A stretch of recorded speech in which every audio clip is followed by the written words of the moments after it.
और इस कार्यक्रम के लिए 100 करोड़ रुपए खर्च किया जा रहे हैं तेलंगाना की जनता का। और साथ ही साथ तेलंगाना के मुख्यमंत्री ने यहां अनाउंसमेंट किया है कि अमेरिका के राष्ट्रपति का जो नाम है डोनाल्ड ट्रंप, उनका नाम से एक रोड का भी निर्माण किया जाएगा, रोड का नाम रखा जाएगा। तो हमारे मुख्यमंत्री से मैं पूछना चाहूंगा, जिन्होंने तेलंगाना की आजादी के लिए, तेलंगाना अलग के लिए अनेकों नौजवानों ने प्राण दिए, उनमें से किसी का नाम लगा लेते। गोशा महल एमएलए राजा सिंह ने 8 दिसंबर को एक वीडियो स्टेटमेंट जारी किया और तेलंगाना सरकार के उस फैसले पर सख्त सवाल उठाया जिसमें हैदराबाद में यूएस कॉन्सुलेट की रोड का नाम अमेरिका के फॉर्मर प्रेसिडेंट डोनाल्ड ट्रंप के नाम पर रखने का प्लान बनाया जा रहा है।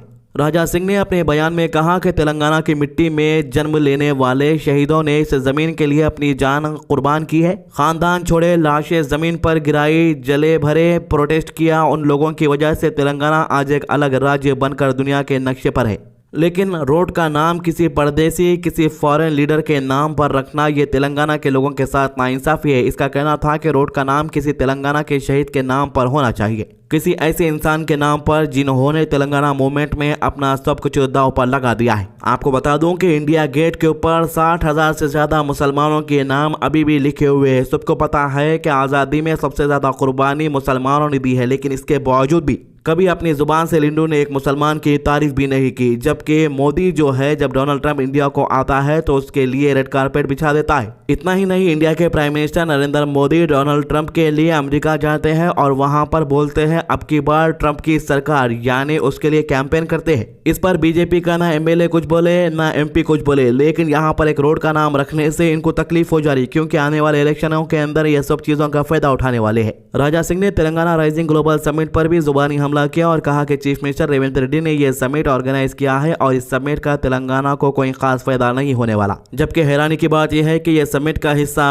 खुद जो है सिकंदराबाद के member of parliament Kishan Reddy है, जो बीजेपी से है। लिंडू ने कहा कि सरकार ने करोड़ों रुपए खर्च कर दिए, बड़े बड़े बैनर्स लगा दिए, फॉरेन डेलीगेट्स बुला लिए, लेकिन असली तेलंगाना के लोग जो रोजगार, बिजली, पानी और पब्लिक सेफ्टी के इश्यूज से जूझ रहे हैं, उनका क्या।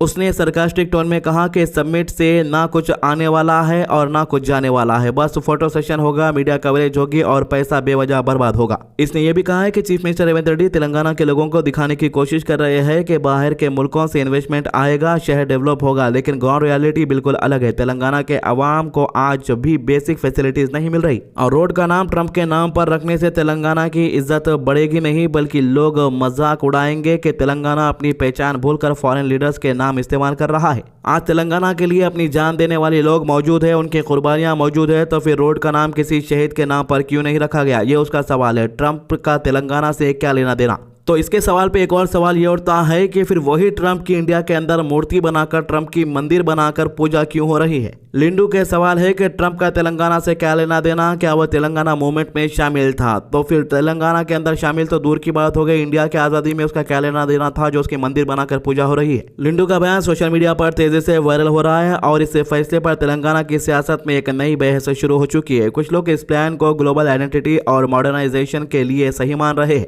आपको बता दूं कि बीजेपी के लीडर तेलंगाना के अंदर डिवाइड हो चुके हैं। पूरे बीजेपी के लीडर अपना अलग अलग बयान दे रहे हैं। आने वाले इलेक्शन में इसका काफी नुकसान उनको ऑलरेडी हो चुका है और होगा भी। और हमारे लिए ये बहुत ही अच्छी बात है कि बीजेपी दूर दूर तक किसी भी इलेक्शन में एग्जिट पोल या ओपिनियन पोल में भी जीती हुई दिखाई नहीं दे रही है। अब देखना होगा कि तेलंगाना गवर्नमेंट इस कंट्रोवर्सी पर क्या फैसला लेती है और ट्रंप रोड का नाम रखा जाएगा या नहीं, ये भी देखना दिलचस्प होगा। एक और अपडेट बेगमपेट ईदगाह से आ रही है। बेगमपेट ईदगाह के पास कल रात जो है गंभीर सूरत हाल पैदा हो गई जब लोगों ने इल्जाम लगाया कि वक्फ की जमीन पर जबरदस्ती कब्जा करने की कोशिश हो रही है। जैसे ही यह खबर मोहल्ले के लोगों तक पहुंची तो लोग फौरन यहां इकट्ठा हो गए और इस हरकत को रोकने की कोशिश की। मोहल्ले के लोगों ने फौरन जिम्मेदार इदारों को इत्तला दी और कुछ ही देर में वक्फ बोर्ड की टीम यहां पर पहुंच गई। टीम ने साइट का जायजा लिया और जो भी एक्टिविटी चल रही थी उसे तुरंत रोक दी है। अभी इस मामले पर तहकीकात जारी है और मालूमात इकट्ठा की जा रही है कि असल में किसने और किस मकसद से वक्फ लैंड पर कब्जा करने की कोशिश की। मोहल्ले के लोगों ने भी ये डिमांड की है कि इस मामले को संजीदगी तौर पर लिया जाए और जिम्मेदार अफराद के खिलाफ सख्त से सख्त कार्रवाई की जाए। क्योंकि वक्फ की ज़मीन किसी की पर्सनल मिल्कियत नहीं है बल्कि अवाम और दीन के काम आने वाली अमानत होती है। फिलहाल अभी मौजूदा हालात पुरसुकून है, लेकिन लोग भी सख्त निगरानी में है और इंतजार कर रहे हैं कि इंक्वायरी का नतीजा क्या आता है। हैदराबाद में वक्फ लैंड का मसाइल का ये कोई पहला वाक़या नहीं है और पब्लिक की यही अपील है कि वक्फ बोर्ड और अथॉरिटीज़ इस तरह के केसेस पर मजीद सख्ती और हिफाजती इक़दाम उठाए ताकि मुस्तक़बिल में कोई भी इस तरह का कब्जा करने की हिम्मत ना कर सके। ईदगाह की जमीन है, तुम लोग क्या कर रहे? जमीन को बचाते हैं और कब्जा करते, उल्टा लोगों को सपोर्ट करते। हेलो, आप कौन है बाबा? आप बादशाह कहाँ रहते तुम? हाँ, छत्तीसगढ़ में रहते। कई क्या से आया इधर? हाँ, किसका प्लाट है ये? प्लाट वालों का प्लाट है, वो कौन है प्लाट वाले? कौन है प्लाट वाले? है ओनर। कौन है ओनर? वो पूरे रोड पे जितने मारे हुए उन लोगों का कैसा ओनर है ना, वही ओनर है। वो ओनर को ले लेके आप आओ या बच्चों को पुलिस स्टेशन ले जा रहा हूँ मैं। चलो जिनको पुलिस स्टेशन लेके चलो, आप चलो पुलिस स्टेशन चलो। गले में साथ निकालो, चलो आप मस्जिद की जगह में पुलिस स्टेशन लेके चलो। चलो इनको पुलिस स्टेशन लेके चलो। ईदगाह की जमीन है, ईदगाह नमाज पढ़ने आने की जगह पे लोगों को सपोर्ट करते आ रहे हो तुम। चलो पुलिस स्टेशन चलो।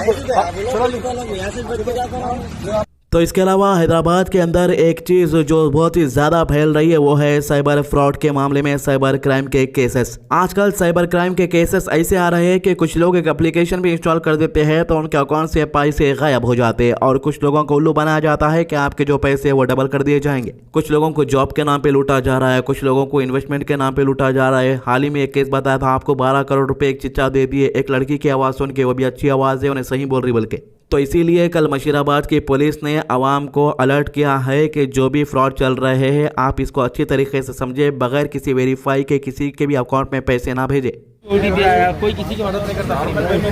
लिंक आ रहा, वो जमाते कि ऐप डाउनलोड हो जा रहा, आपको लोन आ रहा, फिर वो उसके बाद ओटीपी पूछ रहा, पूछते कि अकाउंट नहीं, लिंक आ रहा, लिंक आता है, खोलो आप get loan up to 5 lakh पैसा आ रहा, अपन क्लिक कर देते, फिर आधार का अपन मार रही, वो सीधा ओटीपी बोलते चले जा रहे। कोई आपको दुनिया में कोई मदद नहीं करने वाला, दुनिया में कोई किसी की नहीं करने वाला है। आप बोल के अपना नुकसान करें। तो हैदराबाद के मियाँपुर एरिया में कल एक बड़ी एक्शन देखने को मिली जब हैदरा की टीम ने इलीगल एनरोचमेंट को हटा दिया। लगभग 5 एकड़ सरकारी जमीन को सिक्योर कर लिया। यह जमीन की कीमत 600 करोड़ रुपए से ज्यादा बताई जा रही है। बहुत अरसे से इस एरिया में इलीगल दुकानें, प्राइवेट बस पार्किंग और कार वॉश यूनिट चल रहे थे और कुछ लोग नकली सर्वे नंबर्स का इस्तेमाल करके जमीन को कब्जा करने की कोशिश कर रहे थे। हर महीना इन इलीगल एक्टिविटीज से लाखों रुपए कमाए जा रहे थे। अब हैदरा ने फेंसिंग लगाकर इस जमीन को अपने पास के लेक बफर को प्रोटेक्ट कर लिया है। रंगारेड्डी डिस्ट्रिक्ट के श्रीलिंगमपल्ली मंडल मियाँपुर विलेज के मख्ता महबूबपेट एरिया में टोटल 5 एकड़ की सरकारी जमीन पर कुछ लोगों ने इलीगल कंस्ट्रक्शन भी बना दिए थे। मख्ता महबूबकुंट लेक के किनारे पर कब्जा करने की कोशिश भी हो रही थी। लोकल लोगों ने हैदरा प्रजावानी को कंप्लेंट दी थी कि मियाँपुर बुच्चापल्ली मेन रोड पर पैरेलल स्ट्रेच पर तकरीबन 200 मीटर तक इलीगल शटर शॉप चल रहे हैं। कंप्लेंट के मुताबिक हर एक शटर से महीने का 50,000 रुपये रेंट लिया जा रहा था। टोटल तकरीबन 9 लाख महीने कमाए जा रहे थे। बस पार्किंग के लिए अलग से 8 लाख रुपए महीने लिए जा रहे थे। मतलब बिना डॉक्यूमेंट के इलीगल तरीके से जमीन पर कब्जा करके एक ऑर्गेनाइज्ड बिजनेस स्ट्रक्चर बना दिया गया था। जरा सोचिए, जहां पर हम लोग एक दुकान रेंट पे लेकर लाखों एडवांस देके महीने का किराया निकालते हैं, वो भी अगर अच्छा बिजनेस हुआ तो यही काम जीरो इन्वेस्टमेंट के साथ लाखों रुपए कमा रहे थे ये लोग। हैदरा ने जब इन्वेस्टिगेशन शुरू की तो पता चला कि असली सर्वे नंबर 44/5 था, लेकिन कब्जा करने वाले लोगों ने फेक सर्वे नंबर 44/4 क्रिएट करके अपने नाम से चलाना शुरू कर दिया था। कार वॉश और माइनिंग के नाम पर इन्होंने पूरी जमीन को घेर कर गैर कानूनी तरीके से कंट्रोल किया था। जब इन्होंने माइनिंग लीज एक्सटेंड करने के लिए अपील किया तो सरकार ने मना कर दिया था, लेकिन इन्होंने फिर भी इलीगल तरीके से काम जारी रखा। तो ये थी इन मामलों की अभी तक की अपडेट। हमारे चैनल को सब्सक्राइब कीजिए, वीडियोस को ज़्यादा से ज़्यादा शेयर कीजिए। अल्लाह हाफिज़।